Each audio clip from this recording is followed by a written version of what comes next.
నమస్కారం అండి. SB news 9550కి స్వాగతం సుస్వాగతం.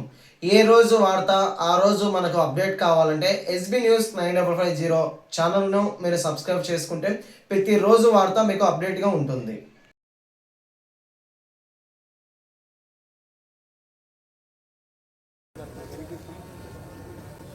రాయలసీమ అధ్యక్ష మండల ప్రజలందరికీ కూడా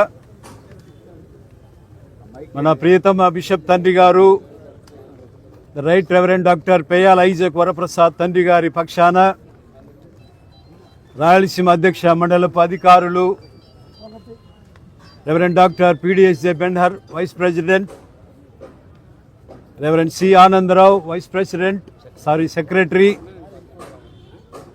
Mr. Nasi and his Moses, Assistant Secretary, Mr. P. Daniel, Treasurer గారు, మరి చేరవచ్చిన గురువర్యులు, డీసీ గురువుల వారు, ప్రాపర్టీ బోర్డ్ మెంబర్స్, ఆయా బోర్డ్స్ మెంబర్స్ అందరికీ యేసుక్రీస్తు నామములో వందనములు. రెండవది మీడియా బ్రదర్స్, ఆయా మీడియా వారందరూ కూడా ప్రేమతో చాలాసేపటి నుంచి మా కొరకు వేచి ఉండి మా యొక్క న్యూస్ కొరకు మేము అర్థించిన మేరకు చేయుటకు వచ్చిన మీ అందరికీ మా అందరి పక్షాన హృదయపూర్వక వందనములు, అభినందనలు తెలియజేస్తున్నాం. సిఎస్ఐ రాయలసీమ డయాసిస్ వారి అధికార ఖండన మొన్నటి దినమున జరిగినటువంటి అలజడి, అక్రమదారుల యొక్క లేదా ఒక మూక ద్వారా వచ్చి అధికారికంగా కట్టబడుచున్న బిల్డింగ్స్ను పడద్రోయుటకు ప్రయత్నించిన వారందరి యొక్క ఎడల ఖండన చేస్తూ జరిగిన సంఘటనపై వివరణగాను మరి ముఖ్యంగా ఆ ఖండనగా ఈ మాటలు మీతో తెలియజేస్తున్నాను. సిఎస్ఐ రాయలసీమ డయాసిస్ వారు నిర్వహిస్తున్న అభివృద్ధి కార్యక్రమాలను డానియల్ ప్రదీప్, పిఎఫ్జే మనోరంజన్, బండి రవి, జి ప్రభాకర్, విన్నీ ప్రకాష్, ఎంజే రమేష్, కేడి ఐక్యతరావు, ఎం జాకెబ్ ఫ్రాంక్, పి దేవసహాయం, ఎన్ ప్రభాకర్ మరియు ప్రభావతి అను వ్యతిరేక వ్యక్తులు కడప సిఎస్ఐ ప్రాంగణంలో గత 20వ తేదీన చేసిన దౌర్జన్యకార్య దాడులను, వాస్తవాలను వక్రీకరిస్తూ మీడియా ద్వారా చేస్తున్న దుష్ప్రచారాలను సిఎస్ఐ రాయలసీమ డయాసిస్ అధికారులు, పాస్టర్లు, ప్రాపర్టీస్ బోర్డ్ మరియు ఎగ్జిక్యూటివ్ కమిటీ పెద్దలు తీవ్రంగా ఖండిస్తున్నారు. ఇలాంటి వ్యతిరేక కార్యక్రమాలు, తప్పుడు ప్రచారాలు చేసే వారెవరూ ఈ సంస్థలో ఏ సంబంధం లేనివారు. అక్కడున్న 2-3 పాస్టర్లు వారు చేసిన అక్రమాలు, దౌర్జన్యాలు, క్రైస్తవ్యతానికి అగౌరవం తెచ్చే పనులు చేసినందుకు గాను క్రమశిక్షణ చర్యల క్రింద సస్పెండ్ అయిన వారే. కొందరు సంఘాలలో తమ సభ్యత్వాన్ని కోల్పోయిన వారు, కొందరు మా డయాసిస్కు అసలు సంబంధం లేనివారు, కేవలము కక్షపూరితంగా డయాసిస్ను అప్రతిష్ట పాలు చేసి అభివృద్ధిని అడ్డుకునే దౌర్జన్యాలే తప్ప వారి ఆరోపణలన్నీ కూడా అవాస్తవం. సిఎస్ఐ ట్రస్ట్ అసోసియేషన్ అనగా సిఎస్ఐ టిఏ రాయలసీమ డయాసిస్ పరిధిలో మా సంస్థ ఆస్తులు అభివృద్ధి చేసుకునే వాటి ద్వారా వచ్చే ఆదాయాన్ని క్రైస్తవ సంఘ కార్యక్రమాల కొరకు, సమాజ సేవ కొరకు, విద్య, వైద్య, ధార్మిక కార్యక్రమాల కొరకు వినియోగించడం జరుగుతుంది. ఈ క్రమంలోనే కడప నగరంలోని సిఎస్ఐ హై స్కూల్ రోడ్డు వైపున గల ఖాళీ స్థలములో షాప్ రూములు నిర్మించటకు అన్ని విధాలైన అనుమతులతో నిర్మాణ కార్యక్రమం మేము మొదలుపెట్టాం. అభివృద్ధి గిట్టని ఈ వ్యతిరేక శక్తులు విద్వేషంతో అన్ని రకాల ఆటంకాలు సృష్టిస్తూనే ఉన్నారు. ఈ సంస్థ ఒక గౌరవమైన చట్టపరమైన చట్ట ప్రకారము నడుచుకునే ఒక బాధ్యత గల క్రైస్తవ సంస్థ. కడప నగర కార్పొరేషన్ మరియు కూడా కడప అర్బన్ డెవలప్మెంట్ అసోసియేషన్ వారు అన్ని పత్రాలను పరిశీలించి అందుకు నిర్దేశించిన ఫీజులు ఆన్లైన్లోనే చెల్లించగా బిల్డింగ్ పర్మిషన్ ఆర్డరు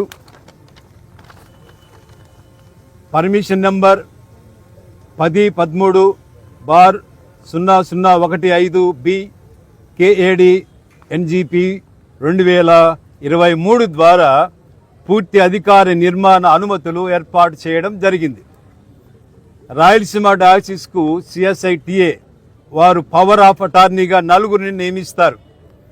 వారే ఈ డయాసిస్లో CSITA ఆస్తులకు సంబంధించిన అధికారిక ప్రతినిధులుగా వ్యవహరిస్తారు.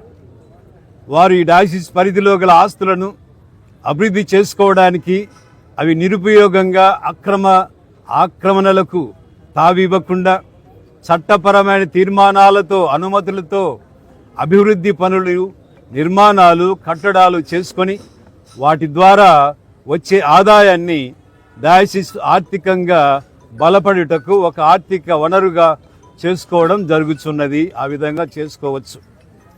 అందుకు CSITA వారు అనుమతించెదరు. అట్టి అనుమతులతో CSITA నియమావళి అనుసరించి ఈ నిర్మాణ పనులు మరియు అద్దె lease agreement Kadapa sub registrar కార్యాలయంలో రిజిస్టర్ చేయబడింది. ఆ రిజిస్టర్ నెంబర్ కూడా 8179/2024 మరియు 8180/2024. ఈ అక్రమాలు దౌర్జన్యకారులు ప్రచారం చేసే అవాస్తవాలు కేవలం అసూయ ద్వేషాలతో ప్రచారం చేసే ఒక పచ్చి అబద్ధాలను తెలియచేయటానికి మేమెంతగానో చింతిస్తున్నాం. వారు చేసేటివి చెప్పేటివి నిజమే అయితే కొన్ని ప్రశ్నలను వారు మేము అడుగుతున్నాం, వారికి జవాబు చెప్పగలరు. కార్పొరేషన్ వారు అనుమతులు ఎందుకు ఇస్తారు ఒకవేళ మేము అక్రమంగా కట్టగలిగితే? రెండవది, జరిగే నిర్మాణ పనులు ఎందుకు ఆపరు?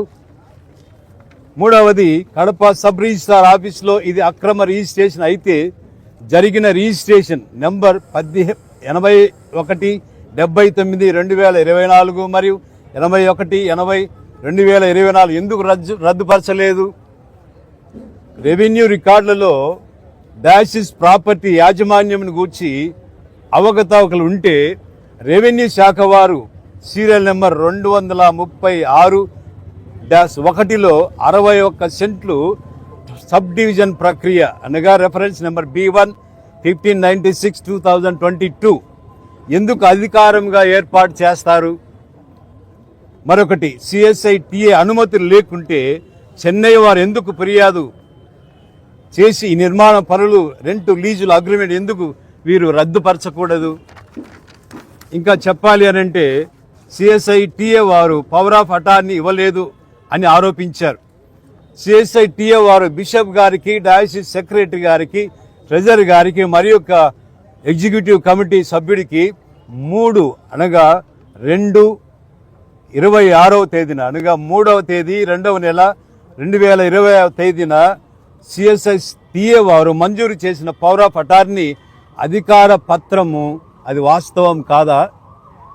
ఇవి అన్నీ కూడా అక్రమాలే అయితే, చట్ట ఉల్లంఘనే అయితే, అక్రమ లీజులే అయితే పోలీసు వారికి ఎందుకు ఫిర్యాదు చేయకూడదు వీళ్ళు? అంతేకాకుండా ఇదంతా అన్యాయమే అయితే ఈ సుధపూసలు లేకపోతే న్యాయాన్ని కోరేటటువంటి న్యాయస్థానాన్ని ఎందుకు ఆశ్రమించకూడదు?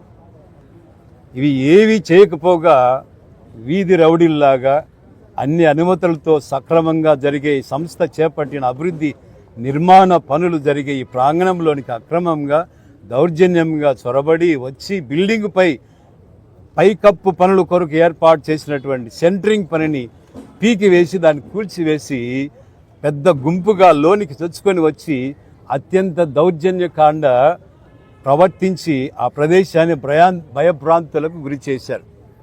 ఇది ఎంతవరకు న్యాయము, ఇది ఎంతవరకు వారికి సబబు? ఈ దృశ్యాలన్నిటినీ కూడా దౌర్జన్యాలను, తప్పుడు ప్రచారాలను రాయలసీమ డయాసిస్ అధికారులు అనగా వైస్ ప్రెసిడెంట్ బెన్హర్ బాబు గారు, అసిస్టెంట్ సెక్రటరీ నాసీ గారు, ట్రెజరర్ పి డానియల్ గారు, సెక్రటరీగా ఆనందరావు గారు తీవ్రంగా ఖండిస్తూ అట్టి అల్లరి మూకలపై చట్టపరమైన చర్యలు తీసుకోవలసిందిగా సంబంధిత అధికారులకు మేము విజ్ఞప్తి చేశాము. ఈ నిజాలను ఖండనకు మీడియా వారి ద్వారా, మాధ్యమాల ద్వారా అందరికీ తెలియపరచవలసిందిగా కోరుచూ ఉన్నాము. మీడియా వారికి మరొకసారి ధన్యవాదాలు చెల్లిస్తున్నాము. ఇది మీరు ప్రకటన చేసి అధ్యక్ష మండలం యొక్క సఖ్యతలో, ఐక్యతలో ఇది ఒక భాగమని మీరు ఒకసారి మీడియా వారు కూడా గమనించి ఉంటారు. అధ్యక్ష మండలం నలుమూలల నుంచి అనగా 7 జిల్లాల నుంచి ఈ యొక్క కార్యక్రమానికి పాల్గొన్నారు. అంతేకాకుండా వారు చేసినటువంటి దౌర్జన్య కాండను ఖండిస్తూ ఇంతమంది మేమందరం ప్రోగ్ అయిపోయి ఎక్కడికైనా సరే, ఏమైనా సరే మేము వాటికి నీతికి నిజాయితీకి లోబడి అనగా అక్రమాలను విడిచిపెట్టి సక్రమానికి మనం నడిపించడానికి ఇంతమంది కట్టుకట్టి వచ్చినటువంటి అధికారులు గాను, సంఘం అన్నీ కూడా సంఘ సభ్యులు గాను, పెద్దలు గాను, నాయకులు గాను, గురువులు, గురువేతరులు అందరూ కూడా ఖండిస్తూ ఈ ఈ ఈ ప్రెస్ మీట్ను ఒకసారిగా లోకానికి తెలియచేయాలని ప్రతిమాలుతూ లేదా విన్నవించుకుంటూ ముగిస్తున్నాను. థ్యాంక్ యూ అన్న. అవును, లీజుకి ఇవ్వచ్చు అనేదానికి ఎందుకు ఇవ్వకూడదు అని అనుమతులు ఉన్నప్పుడు ఇవ్వచ్చు. అది సినాడ్ నుంచి పర్మిషన్ తెచ్చుకొని ఇవ్వచ్చు. సరిపోయిన తనం అంతే. మా సంఘమే మీకు అన్ని వివరించినాము. ప్రధానంగా సిఎస్ఐ స్కూల్ అనేది చాలా చరిత్ర గలది, ఎన్నో చరిత్ర. అటువంటి సిఎస్ఐ స్కూల్ ప్రాంగణాన్ని మొత్తము కొన్ని స్కూళ్లకు, కాలేజీలకు లీజుకు ఇస్తామని చెప్పేసి అన్నారంట. ఎటువంటి అవి ఇస్తామని అన్నారంట కానీ ఇవ్వలేదుగా. ఎవరన్నారు? అన్నారు, అది మనకు తెలియదు. అది వాళ్ళు ఆరోపించవచ్చు, ఎన్నో చెప్పచ్చు, వాస్తవాలు లేవు కదా. మేమైతే చెప్పలేదు కదా. సంఘ సభ్యులు ఎవరు లేరు అక్కడ. సంఘం నుంచి వెలివేసిన వారే వాళ్ళు, సంఘ సభ్యులు ఎవరు కాదు. వారు చేసిన తప్పుడు పనులు బట్టి వెలివేసినారు అంతే. వాళ్ళు సస్పెండ్ అయినారు. మీకు క్లియర్ గా చెప్తాం. వాళ్ళు మీకు అన్ని క్లియర్ గా ప్రెస్ మీట్ పెట్టి మీకే తెలియజేస్తాం క్లియర్ గా. వాళ్ళు ఎప్పుడు సస్పెండ్ అయినారు, ఎలా ఎందుకు సస్పెండ్ అయినారు, ఇవన్నీ కూడా తెలియజేస్తాం. Thank you.